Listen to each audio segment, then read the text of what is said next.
अब आज हम पृष्ठ पोषण के अंतर्गत जो हमारा चल रहा है साथी समूह पृष्ठ पोषण, इसका अर्थ, परिभाषा और इसके जो लाभ है उनकी हम शुरुआत कर चुके हैं। अब साथी समूह पृष्ठ पोषण के लाभ के अंतर्गत नेक्स्ट जो हमारा आज का जो पॉइंट है, इससे पहले हम जैसे साथी समूह पृष्ठ पोषण के लाभ के अंतर्गत प्रजातांत्रिक प्रक्रिया, छात्रों की योग्यता में वृद्धि, अधिगम की व्यवस्था और नेक्स्ट जो था चिंता का अभाव, इन लाभों के बारे में हम हमारे पहले वाले वीडियो में चर्चा कर चुके हैं। अब आज का हमारा नेक्स्ट जो पॉइंट है वह है अधिक अभ्यास प्रक्रिया।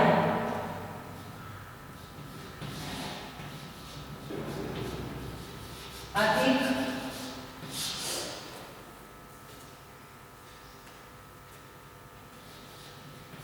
अभ्यास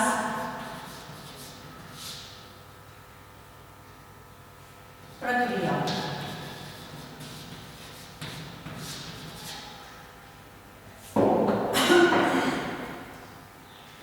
अब साथी समूह द्वारा पृष्ठ पोषण जो दिया जाता है छात्रों को, वह पृष्ठ पोषण अधिक अभ्यास की प्रक्रिया को जन्म देता है, यानी इसके माध्यम से विद्यार्थी अधिक से अधिक अपने उस कार्य का अभ्यास करते हैं। जैसे एक छात्र हिंदी लेखन में या हिंदी लिखने में गलती करता है और त्रुटि करता है, तो वह बार बार हिंदी लेखन का कार्य करेगा जब तक उसकी गलती सही नहीं हो जाती है, तथा अपने साथी पृष्ठ पोषण से अपने साथी से पृष्ठ पोषण के संबंध में सुझाव प्राप्त करेगा कि मैंने ये जो कार्य किया है वह किस प्रकार से किया है तथा अब इसमें मेरी कितनी गलती है।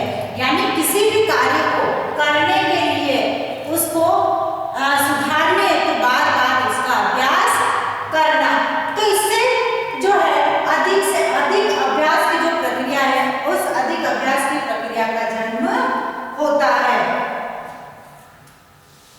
इससे छात्रों को दो प्रकार के लाभ होते हैं। पहला,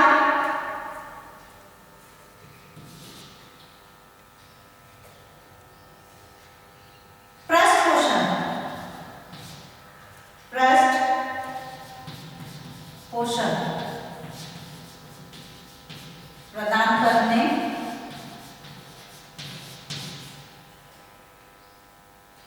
एवं प्राप्त करने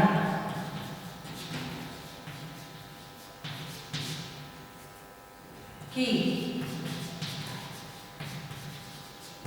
प्रक्रिया में छात्र कुशल हो जाता है। और दूसरा, इससे छात्रों का जो अधिगम स्तर है, अधिगम स्तर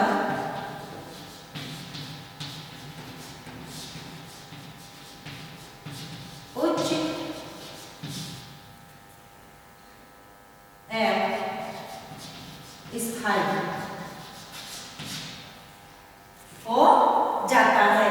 यानी पृष्ठ पोषण से अधिगम अभ्यास की प्रक्रिया के अंतर्गत दो प्रकार के इनको लाभ होते हैं। पहला तो वह पृष्ठ पोषण प्रदान करने और पृष्ठ पोषण प्राप्त करने की जो प्रक्रिया है उसमें कुशल और निपुण हो जाता है। और दूसरा, जब विद्यार्थी किसी भी कार्य का बार बार अभ्यास करते हैं तो उस अभ्यास के माध्यम से जो उसका किया गया जो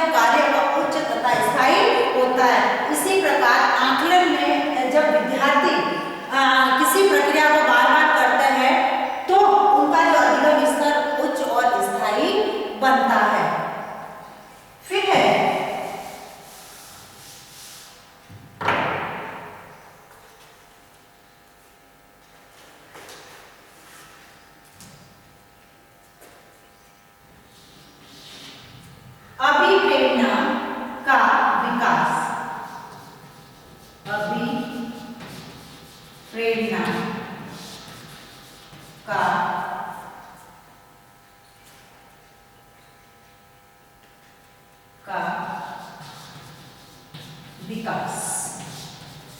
यानी छात्रों में साथी समूह पृष्ठपोषण की प्रक्रिया के माध्यम से अभिप्रेरणा उत्पन्न होती है, एक मोटिवेशन उत्पन्न होता है, क्योंकि इसके माध्यम से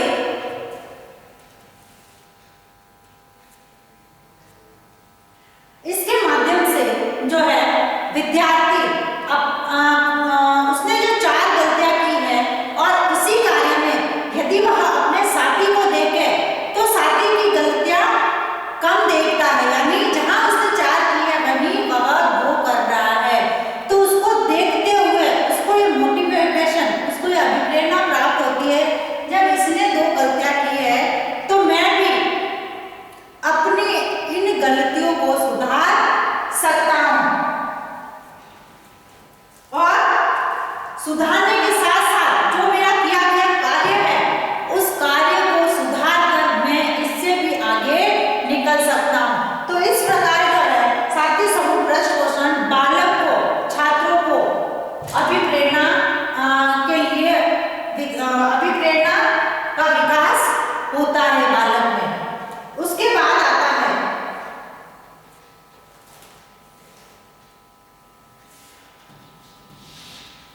आत्मविश्वास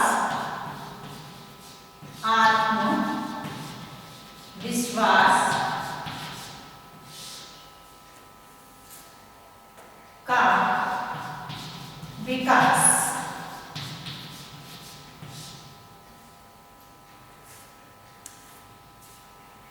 यानी इसके माध्यम से बालक में एक आत्मविश्वास का विकास होता है, क्योंकि वह बालक दूसरों के कार्यों की जांच करता है, जांच करके उसके आधार पर उसको सुझाव प्रस्तुत करता है तथा उसके दिए गए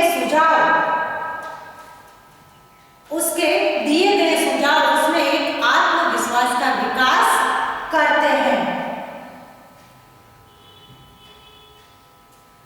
क्योंकि जब वह किसी भी कार्य को करता है या निरीक्षण करता है,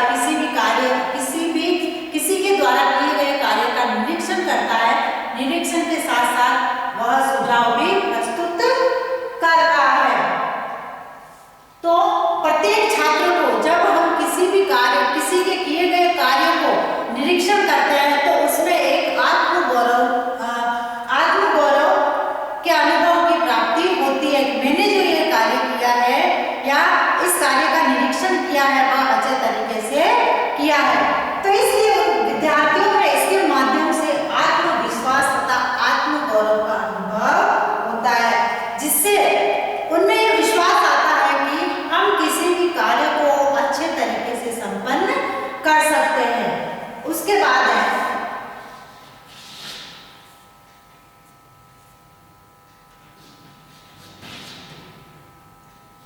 निर्णय की क्षमता का विकास।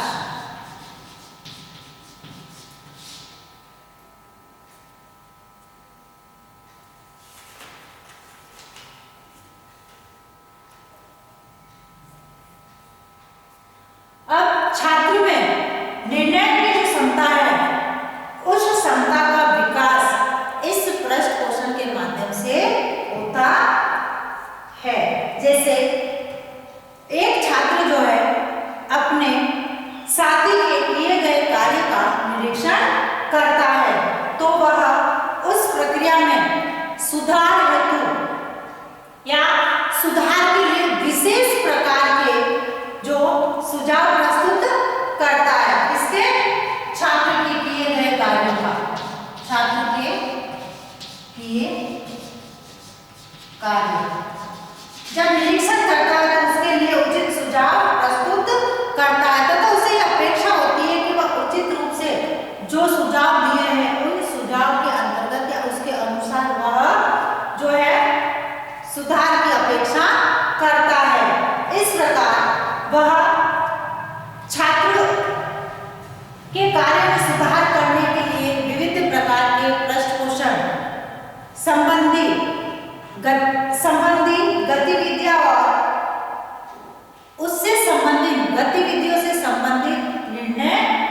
लेता है और उन्हीं निर्णय के आधार पर जब वह किसी भी कार्य को करने के लिए निर्णय लेता है तो विद्यार्थियों में इसके माध्यम से निर्णय लेने की क्षमता का विकास होता है कि हम ये कार्य कर सकते, क्योंकि वह अपने साथी द्वारा किए गए कार्य का निरीक्षण कर रहा है।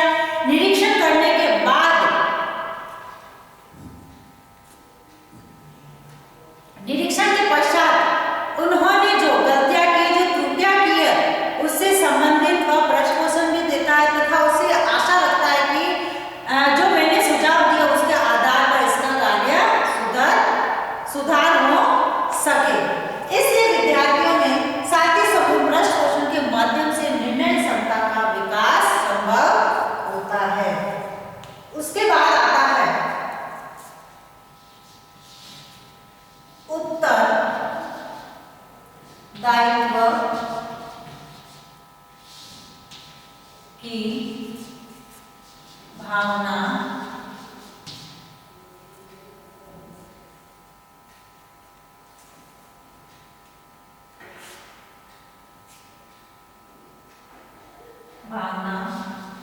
का विकास।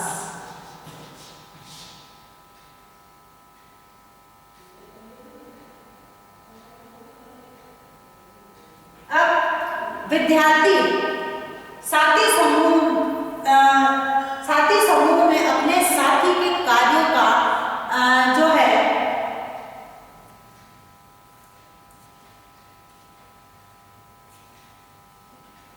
साथी के कार्यों का व्यापक रूप से निरीक्षण करता है तथा निरीक्षण करते हुए उनकी त्रुटियों को खोजता है तथा त्रुटियों को खोजने के बाद उनके गलतियों से संबंधित उस त्रुटियों से संबंधित सुझाव प्रस्तुत करता है। इसके बाद वह उसमें सुधार की व्यवस्था करता है। इस प्रक्रिया में, इस स्थिति में संपूर्ण दायित्व किसका होता है? जो निरीक्षण कर रहा है, निरीक्षण करता है। इसके छात्र के कार्यों का जो निरीक्षण करता है, तो इस स्थिति में संपूर्ण उत्तरदायित्व उस छात्र पर आ जाता है। अतः अपने उत्तरदायित्व को पूर्ण करने के लिए वह उस बालक की उन त्रुटियों को दूर करने में सहायता भी करता है। इससे उनमें कार्य के प्रति, अपने कार्य के प्रति उत्तरदायित्व की भावना का विकास होता है कि हमको ये जो कार्य मिला है, ये जो काम मिला है, इसको हम पूर्ण रूप से या अच्छे तरीके से संपन्न कर सके। इसलिए उसको संपन्न करने के लिए विद्यार्थी अपने उस उत्तरदायित्व को निभाता है तथा सफल रूप से प्रश्न पोषण की जो प्रक्रिया है वह संपन्न करता है। इसके बाद है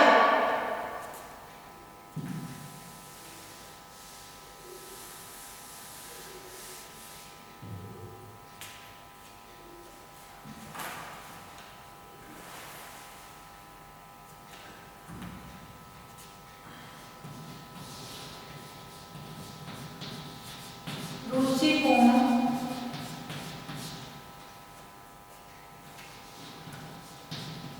अधिगम व्यवस्था।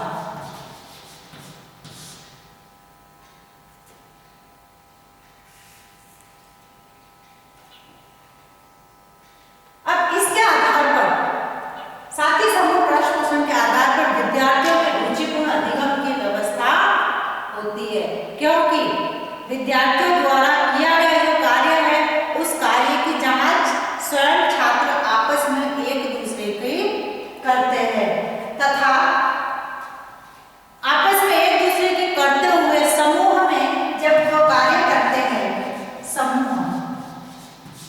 समूह में जब कार्य करते हैं तो समूह में ही उनको सुझाव, उस कार्य से संबंधित सुझाव दिया जाता है और इस स्थिति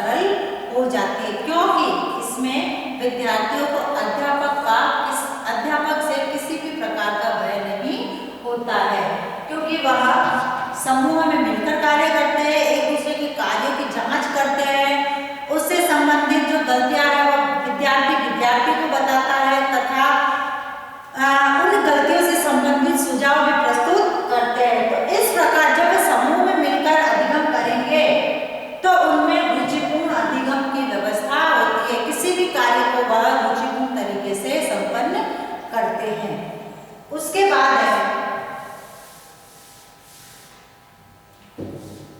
उचित संप्रेषण। उचित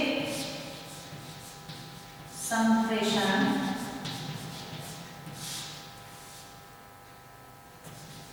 की व्यवस्था।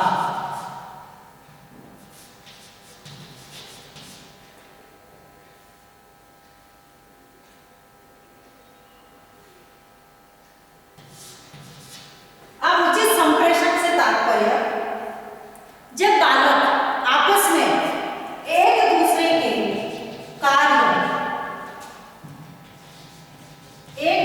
कार्यों का निरीक्षण करते हैं तो निरीक्षण करने के बाद उससे संबंधित पृष्ठ पोषण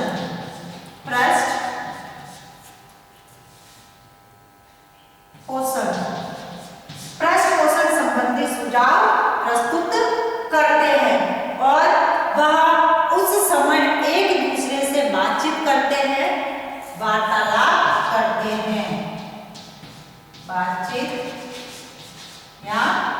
वार्तालाप करते हैं तथा अधिगम संबंधी जो सुझाव है उन सुझाव तथा एक दूसरे के भाव है, विचार है, उनको समझते हैं, जिससे कि संप्रेषण की जो व्यवस्था है वह संप्रेषण की व्यवस्था उचित रूप से संपन्न होती है। क्योंकि विद्यार्थी जब समूह में कार्य करते हैं तो उस समय उनके मध्य जो बातचीत होती है वह संप्रेषण का माध्यम बनता है। पृष्ठ पोषण से संबंधित जो कार्य करते हैं उस कार्य से संबंधित उनको पृष्ठ पोषण प्रदान किया जाता है और उससे संबंधित जो बातचीत होती है वह उनके मध्य एक उचित संप्रेषण की व्यवस्था करते हैं। उसके बाद है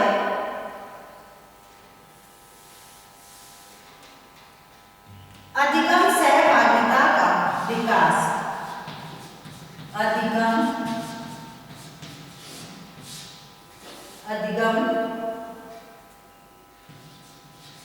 सहभागिता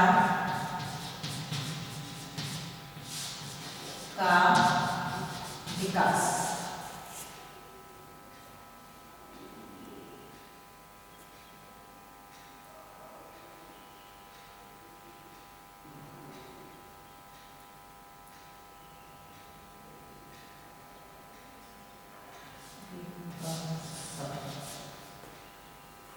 यानी एक छात्र जब अपने साथी से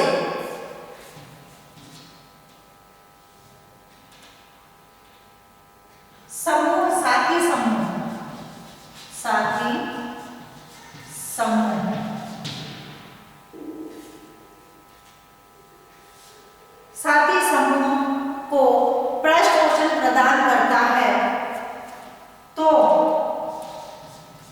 उसके लिए अधिगम संबंधी जो सुझाव है उन अधिगम संबंधी सुझावों को प्रस्तुत करता है। किसके लिए? विद्यार्थी के लिए, क्योंकि विद्यार्थी अब अपने साथी का अधिगम से संबंधित निरीक्षण कर रहा है और उस निरीक्षण के आधार पर विद्यार्थी अपने साथी को पृष्ठ पोषण, फीडबैक, सुझाव प्रस्तुत करता है और उसके लिए जो है वह अधिगम से संबंधित जो सुझाव है उन सुझावों को प्रस्तुत करता है और उन सुझावों के अनुरूप ही अपने साथी के लिए उसी प्रकार के अधिगम की व्यवस्था करता है तथा उस व्यवस्था के आधार पर उसके साथ मिलकर कार्य करता है। इस प्रकार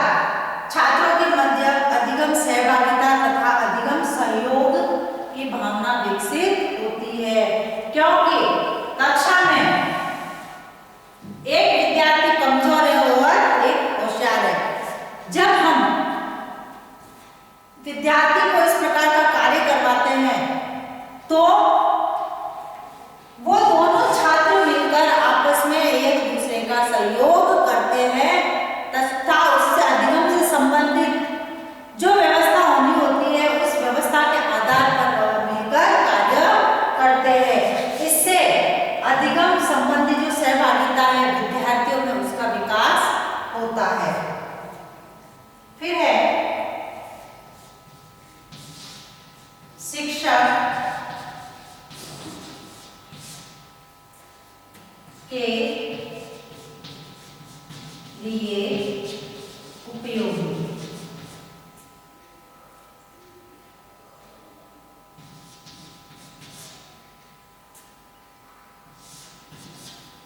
अब साथी समूह प्रश्न पोषण शिक्षक के लिए उपयोगी बताया है। शिक्षक के लिए उपयोगी इसलिए बताया है क्योंकि इसके माध्यम से जो है शिक्षक का जो कार्यभार है उस कार्यभार में कमी आती है, क्योंकि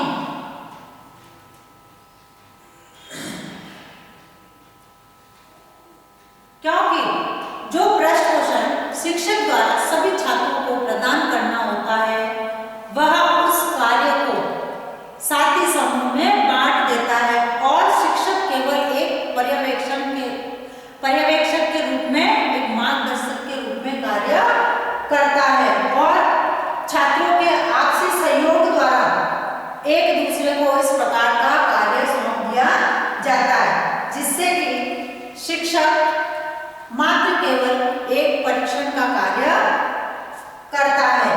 इसलिए यह साथी समूह प्रश्न पोषण शिक्षक के लिए भी उपयोगी सिद्ध होता है, क्योंकि उसके कार्य में कमी आ जाती है। उसको जो कार्य करना चाहिए वह साथी समूह में बांट देता है। उसके बाद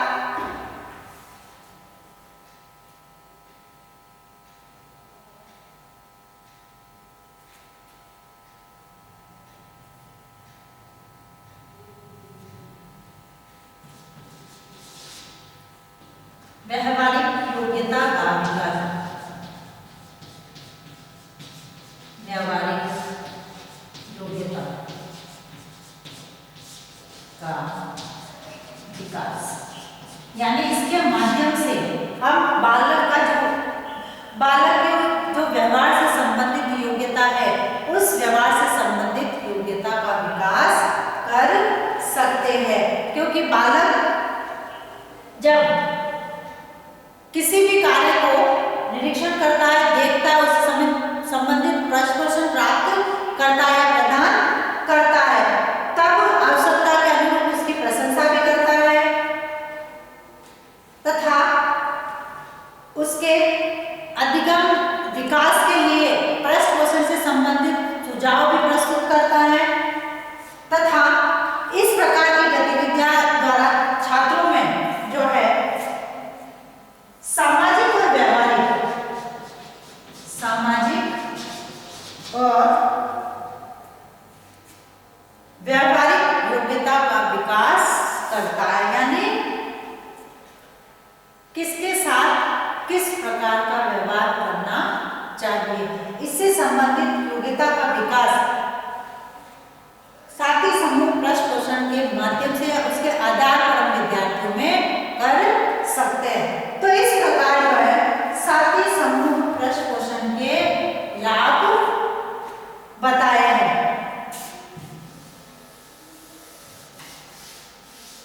जो कि हम विद्यार्थियों में इसके माध्यम से विकसित कर सकते हैं, यानी उनको अपने समूह में कार्य देकर हम विद्यार्थियों में विभिन्न प्रकार की जो कुशलताएं हैं उन कुशलताओं को विकास कर सकते हैं।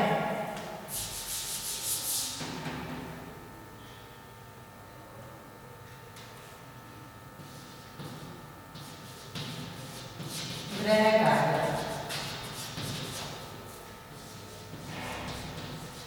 साथी समूह पृष्ठ पोषण के नाम बताइए।